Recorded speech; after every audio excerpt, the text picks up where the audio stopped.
Good morning student. मेरा नाम स्मृति यादव और मैं आपके सामने एक बार फिर से लेकर आई हूँ 11th क्लास का बितान का जो फर्स्ट चैप्टर है भारतीय गायिकाओं में लता मंगेशकर। यह कुमार गंधर्व द्वारा लिखा गया है। यह एक निबंध है। तो 11th क्लास का जो आपको मैंने अभी बताया चैप्टर है भारतीय गायिकाओं में लता मंगेशकर। तो यहाँ पर आपको लता मंगेशकर के बारे में बताया गया है कि लता मंगेशकर को तो वैसे आप सभी जानते हैं कौन है, लेकिन मैं आपको इस चैप्टर के माध्यम से इनके बारे में बहुत कुछ बताऊंगी। तो आज आपका जो फर्स्ट चैप्टर बितान का जो फर्स्ट चैप्टर है, इसको हम फर्स्ट चैप्टर बोलेंगे बेजोड़ लता मंगेशकर। तो यहाँ पर आपको मैं लता मंगेशकर के बारे में जो ये चैप्टर है, मैं उसके आपको मैं थोड़ा सा कि ये किस प्रकार से इस चैप्टर में बताया गया है। भारतीय गायिकाओं में बेजोड़ लता मंगेशकर लेखक जो है कुमार गंधर्व द्वारा लिखा गया एक निबंध है। यह पाठ जो लता मंगेशकर के संगीत के प्रति लेखक के लगाव का वर्णन करता है। यहाँ पर लेखक जो कि कुमार गंधर्व, बहुत समय पहले, मैं आपको शॉर्ट में समझाऊंगी, बहुत समय पहले लेखक ने बीमारी के दिनों में रेडियो पर एक गाना सुना था। उस गाने के अद्वितीय स्वर से लेखक हैरान हो गया। जब उसे पता चला कि यह गाना सुप्रसिद्ध गायक दीनानाथ लता मंगेशकर की जो दीनानाथ मंगेशकर हैं, उनकी बेटी कौन लता मंगेशकर ने गाया था, तो मन ही मन उससे एक संगीत प्राप्त करने का अनुभव हुआ। उस समय से लेखक लगातार लता मंगेशकर के गाने सुनता आ रहा है। लता से पहले नूरजहां अपने संगीत के लिए बहुत प्रसिद्ध थी। तो इस चैप्टर में बताया गया है कि लता मंगेशकर के पहले एक नूरजहां थी, वो भी संगीत के दौर में बहुत प्रसिद्ध थी, लेकिन लता उनसे भी बहुत आगे निकल गई। लता मंगेशकर उनसे भी आगे निकल गई। संगीत के क्षेत्र में ऐसे चमत्कार तो होते रहते हैं, जैसे प्रसिद्ध सितार वादक विलायत खां अपने सितार वादक पिता से बहुत आगे निकल गए थे। संगीत में लता के जोड़ की कोई भी गायिका नहीं है, मतलब कोई मुकाबला नहीं है। उनके संगीत के कारण ही लोगों का शास्त्रीय संगीत के प्रति जो दृष्टिकोण है वो बदल गया। लता के संगीत के जादू के कारण ही छोटे से छोटा बच्चा भी गीतों के स्वर को गुनगुनाने लगा है। सामान्य मनुष्य की भी संगीत के प्रति रुचि बढ़ने के कारण लता का जो गानपन है, मतलब लता मंगेशकर के गानों से ही रुचि बढ़ी हुई है, यहाँ पर बताया गया है। साधारण श्रोता, सुनने वाले को हम श्रोता बोलते हैं, शास्त्रीय संगीत की अपेक्षा लता के गीतों में अधिक आनंद का अनुभव करता है। शास्त्रीय संगीत को समझने के लिए ताल, राग और लय की समझ होनी चाहिए, बहुत जरूरी है ये।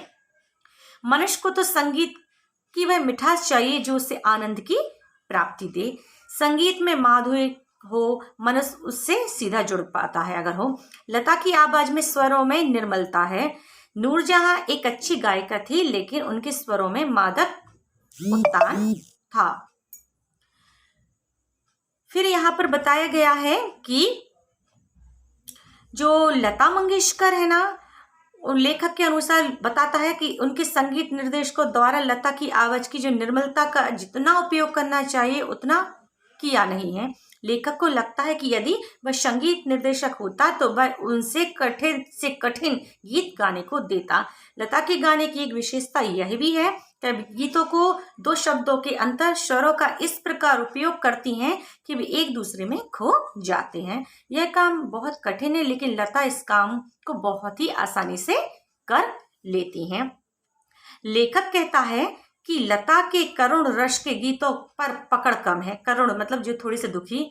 वह मुग्ध श्रृंगार के गीतों को जितनी अच्छे से गाती हैं उतनी करुण गीतों को नहीं गा पाती।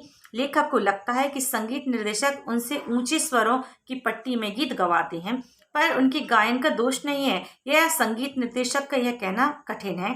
लेखक के अनुसार शास्त्रीय संगीत में लता के स्थान को निर्धारित करना तो व्यर्थ है, बेकार है, क्योंकि शास्त्रीय संगीत और चित्रपट संगीत में बहुत अंतर होता है।